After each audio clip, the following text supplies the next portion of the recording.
இடஒதுக்கீடா திமுக, இடஒதுக்கீடா திமுக, கண்ணொளி வழங்கும் திட்டமா திமுக, பெண்களுக்கு கல்வியா திமுக, பெண்களுக்கு சொத்துரிமையா திமுக, போக்குவரத்து துறை, அரசு போக்குவரத்து துறையை முத தனியாரிடமிருந்து அரசு போக்குவரத்து கழகத்தை உருவாக்கியதா திமுக, மகளிருக்கு இடஒதுக்கீடா திமுக, உள்ளாட்சி பதவிகளை 33% திமுக.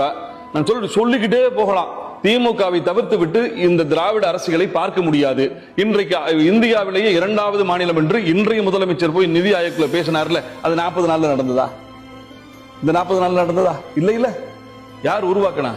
எங்களை மாமியார் மெச்சிய மருமகள். நாங்கள் எங்களை பாராட்டினது யார் தெரியுமில்ல? நிதி ஆயோக் யாருடைய கட்டுப்பாட்டில் இருக்கிறது? நிர்மலா சீதாராமனுடைய கட்டுப்பாட்டில் இருக்கிறது. அவர்களே சொன்னார்கள் இந்தியாவிலே 2வது மாநிலம், வளர்ச்சியுற்ற மாநிலம் தமிழ்நாடு என்று. இதற்காக தமிழ்நாட்டின் முதலமைச்சர், இன்றைய முதலமைச்சர் 10 மணிக்கு போயிட்டு மத்தியானம் லஞ்ச் அங்கே சாப்பிட்டுட்டு 5 மணிக்கு வீட்டுக்கு வர்றாரு.